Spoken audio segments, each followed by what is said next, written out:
తెలంగాణలో real estate market పడిపోయింది. అందులోనూ హైదరాబాద్లో నిర్మాణ రంగం చతికిల పడిపోయింది. రియాలిటీ మార్కెట్ అనుకున్నంత మేర ముందుకు వెళ్లటం లేదు. మరి ముఖ్యంగా భాగ్యనగరంలో ఇళ్ల అమ్మకాల్లో స్తబ్దత నెలకొంది. గత 2 ఏళ్లుగా ఎక్కడ చూసినా వినిపించే మాటలివి. అవును, ఇందులో ఖచ్చితంగా కొంత వాస్తవం ఉంది. తెలంగాణలో కాంగ్రెస్ ప్రభుత్వం ఏర్పడ్డాక రియల్ ఎస్టేట్ రంగం నెమ్మదించిందని చెప్పడంలో ఎలాంటి సందేహం లేదు. అయితే అందుకు చాలా కారణాలున్నాయని రియాలిటీ రంగ నిపుణులు చెబుతున్నారు.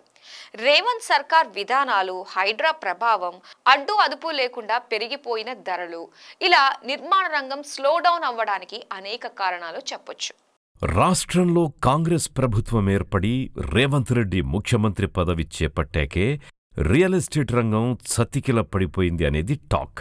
ఏ ప్రాజెక్టు నిబంధనల మేరకు నిర్మించారో, ఏ నివాస ప్రాజెక్టు రూల్స్కి విరుద్ధంగా ఉందో తెలియక చాలామంది అయోమయంలో పడిపోయారు. మరీ ముఖ్యంగా చెరువులు, జలాశయాలు ఉన్న చోట ఇళ్లంటే కొనుగోలుదారులు వణికిపోతున్నారు. భూముల ధరలు విపరీతంగా పెరిగిపోవడం, తద్వారా ఇళ్ల ధరలు ఆకాశాన్నంటడం వంటి పరిస్థితుల కారణంగా హౌస్ సేల్స్ పడిపోయాయి. సైలెంట్ మాత్రమే కాదు, వందల కొద్దీ చిన్న నిర్మాణదారులు ఈ రంగం నుంచి తప్పుకున్నారు. అందులో ప్రధానంగా చెప్పుకోవాల్సింది వివాదాలు ఉన్న స్థలాల్లో నివాస ప్రాజెక్టులు నిర్మించే బిల్డర్లు. అన్ని ప్రభుత్వ అనుమతులు తీసుకోకుండానే అనధికార ప్రాజెక్టులు చేపట్టేవారు. అనుమతులు రాకముందే ప్రీలాంచ్ సేల్స్ పేరుతో ఇళ్లను అమ్మే బిల్డర్లు. ఈ రంగం నుంచి చాలా మంది తప్పుకున్నారు. ఇంకా కొందరు చిన్న చిన్న నిర్మాణదారులు నిర్మాణ రంగం నుంచి వైదొలుగుతున్నారు. గత 2 ఏళ్లుగా హైదరాబాద్లో నిర్మాణ రంగం పడిపోవటంతో సుమారు 300కు పైగా చిన్నా చితకా బిల్డర్లు ఈ రంగం నుంచి తప్పుకున్నారని అనధికార లెక్కలు చెబుతున్నాయి.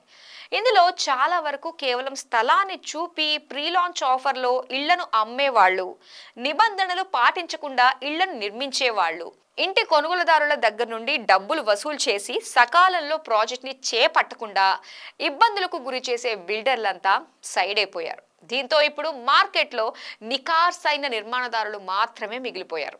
మార్కెట్లో పేరున్న బిల్డర్లు, రియల్ రంగంలో ఎలాంటి పరిణామాలు ఎదురైనా ప్రాజెక్టుల్ని పూర్తి చేసే నిర్మాణ సంస్థలు, ఇళ్ల నిర్మాణ నాణ్యతలో రాజీపడని వారు, సకాలంలో ఇంటి కొనుగోలుదారులకు గృహాలను డెలివరీ చేసే బిల్డర్లే మార్కెట్లో ఇప్పుడు నిలబడ్డారు. హైదరాబాదులో రియల్ ఎస్టేట్ మార్కెట్ ఎలాంటి ప్రతికూల పరిస్థితులు ఎదురైనా తట్టుకొని నిలబడే నిర్మాణ సంస్థలు సుమారు 100కు పైగా ఉంటాయని అంచనా.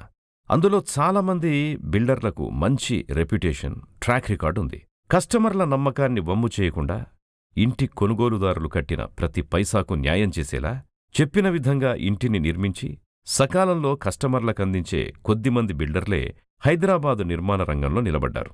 జనాలను మభ్యపెట్టి గాల్లో మేడలు కట్టే బిల్డర్లు మార్కెట్టు నుంచి పారిపోయారు. ఇక మిగిలింది మాత్రం నిజమైన నిఖార్సైన నిర్మాణదారులు మాత్రమే.